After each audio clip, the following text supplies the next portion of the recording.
اگر آپ شروع کرتے ہیں چین کے ساتھ کہ اس وقت ہم اتنے کیلے ایکسپورٹ کرتے ہیں چین کو، ہم کیسے اپنے اس نمبر کو اوپر لے کے جا سکتے ہیں، اور ویسے ہی انہوں نے ہر سیکٹر میں پاکستان کے لیے یہ اپرچونٹیز فراہم کیے جس کا ہم وہ فائدہ نہیں لے رہے. تو آپ کی مدد کے ساتھ اگر ہم ڈسٹرکٹ وائز بیٹھ کے ایسے سوچیں، ایک طرف سے آپ کی وہ اپرچونٹیز ہیں جو آپ کے نیبرہڈ میں ہیں، پھر آپ کی وہ اپرچونٹیز ہیں جو جیو پالیٹکس کی وجہ سے، جو اب یہ نیا ٹیرف وارز کی وجہ سے جو پاکستان کی اس وقت تک ٹیرف ریٹ ہے، اس صورتحال میں کیا ہم اپرچونٹیز نکال سکتے ہیں پاکستان کی مارکیٹ کے لیے. اور امید یہی ہے کہ وفاقی حکومت کوشش کر رہا ہوگا کہ اس میں مزید کمی آئیں اور ہم مزید فائدہ دلوا سکے پاکستان کے عوام کے لیے. اسی کے ساتھ ساتھ تو یہ ہوا چین کا، امریکہ کا. ہماری پچھلی حکومت میں جو ہم نے جی ایس پی پلس کے تحت پاکستان کو یہ انیشیٹو شروع کیا جو ابھی تک چلتا آ رہا ہے کہ اکنامک اپرچونٹیز پاکستان کے عوام کے لیے، پاکستان کے ایکسپورٹس کے لیے یورپ میں، اور یورپ کے ایکسپورٹس بھی پاکستان میں. جب بھی میں فارن منسٹر کی حیثیت سے ان سے بات کرتا تھا، یورپین یونین والوں سے، اور یہ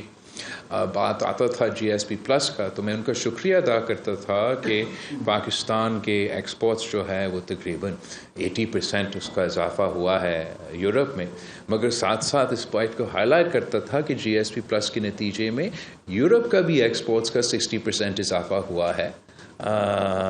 پاکستان کو. تو اگر آپ کا جو کام حکومت سے نہیں ہو پا رہا یا ابھی تک نہیں ہو سکا، کہ آپ ڈسٹرکٹ وائز ہمیں اکنامک اپرچونٹیز تلاش کر سکتے ہیں، ویلیو ایڈڈ کا خاص طور پہ اگر ہم اپرچونٹیز تلاش کر سکتے ہیں، اگر ہم فارن مارکیٹ کو دیکھتے ہیں کہ کیسے ہم اپنا ایکسپورٹس میں اضافہ کر سکتے ہیں، اگر آپ خاص پبلک پرائیویٹ پارٹنرشپ کے اپرچونٹیز ڈسٹرکٹ وائز تلاش کر سکتے، اور اس میں بھی پھر ویلیو ایڈڈ کا ہم سوچیں، تو میں سمجھتا ہوں کہ یہ پورا معیشت کا فائدہ ہوگا، پاکستان کا فائدہ ہوگا، اور یہ آپ کا بہت بڑا کارنامہ ہوگا. تو جہاں تک پریزیڈنٹ آف پاکستان ہے، جہاں تک صوبہ سندھ کی بات ہے، جہاں تک صوبہ بلوچستان کی بات ہے، جہاں تک گورنر پنجاب کی بات ہے، گورنر کے پی کی بات ہے، اور جہاں تک وزیر اعظم صاحب کی بات ہے، اس لیے میں جانتا ہوں کہ وزیر اعظم صاحب کا بڑا اچھا خواہش ہے بزنس کمیونٹی کے لیے، وہ بھی آپ کے مسائل کو حل کرنا چاہتا ہے. تو اس پہ ہمیں مل کے کام کرنا چاہیے. جو آپ کا انالیسس ہے ان ڈسٹرکٹس کے حوالے سے، اینڈ اس پہ ہمیں کچھ this should be sort of a low hanging fruit جس پہ ہم ڈلیور کر سکیں. ایک جو فرق ہے وزیر اعظم صاحب کی ٹیم کا اور ہمارے ٹیم کا، ہم صرف اتنا میرا خیال میں ایک فرق ہے کہ وہ زیادہ سینٹرلائزیشن میں بلیو کرتے ہیں، ہم ڈی سینٹرلائزیشن میں بات یقین کرتے ہیں. مگر آپ اگر اس ڈسٹرکٹ وائز پلان بنائیں گے تو میرا خیال میں ہمارا آرگیومنٹ کو بھی ایک تقویت ملا. میں بہت اس کو اپریشیٹ کرنا چاہوں گا. اور جو ساتھ ساتھ آپ کے ریکمنڈیشنز ہیں ان اکنامک آفیسز کے لیے ایسیٹرا، وہ میں بالکل ہی کنسیڈر کرنے کے لیے تیار ہوں. اس سے تو وہ فائدہ ہوگا. آپ کے بجلی پہ میں سب سے آخر میں آتا ہوں، جانتا ہوں کہ آپ کا سب سے مین ایشو ہے، میں اس پہ آؤں گا. تو صحیح ٹیکسز کے جہاں تک آپ نے ایشو اٹھایا ہے، میں سمجھتا ہوں کہ یہ بہت ہی ویلڈ پوائنٹ ہے. ہمارا ٹیکسز کے بارے میں میرے جماعت کے رائے یہ رہا ہے کہ ہم سب چاہتے ہیں کہ ہم پاکستان کے ریونیو میں اضافہ کریں. ہم سب چاہتے ہیں کہ ٹیکس کلیکشن ہو، پاکستان کے ٹیکس نیٹ میں اضافہ ہو، تاکہ ہم ترقی کر سکے، معاشی طور پہ ترقی کر سکے، اور اپنے عوام کا ہیومن ڈیولپمنٹ بھی کر سکے. تو آخر وہ بھی ہمارا ایک بڑا فلسفہ. لیکن the goal is the same, لیکن how to reach that goal, there are different perspectives. اور میں نے جو دیکھا ہے کہ چاہ وہ موجودہ حکومت ہو یا پچھلا حکومت ہو، ان کا زور یہ رہا ہے کہ آپ صرف ڈنڈا کے زور پہ معیشت چلائیں، اور میں سمجھتا ہوں کہ ملک کی معیشت ڈنڈا کے زور پہ نہیں چل سکتی. تو آپ کو پیار سے چلانا چاہیے. یو گیٹ انگریزی میں ایک کہاوت ہے، you attract more with honey than with vinegar. اور اگر ہم اپنا ٹیکس ریٹس کو کمپیٹیٹیو رکھیں، اگر ہم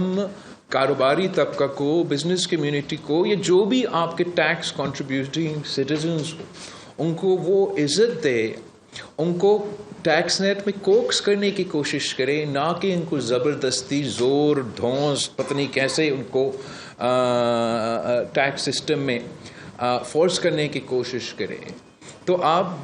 you will get better results. اور ہم نے یہ اب عملی طور پہ اس کا ایک کوانٹیٹیو ایگزامپل میرے پاس ہے. 18ویں ترمیم سے پہلے جو سیلز ٹیکس آن سروسز تھا وہ وفاق کا ایف پی آر کلیکٹ کرتا تھا، اور وفاق کا ایف پی آر کا کلیکشن کا ریکارڈ وہ سب کے سامنے ہے کہ جب ان کے پاس تھا تو وہ کتنے رقم وصول کرتے. جب ڈیولوشن ہوا اور یہ سارے صوبے کے پاس اختیار کیا تو سب سے پہلے صوبہ سندھ نے اس پہ کام کیا. ہم نے اپنا صوبائی ریونیو باڈی شروع کیا اور سیلز ٹیکس آن سروسز جمع کرنے شروع کیا، اور ہم نے فوری طور پہ اور آج تک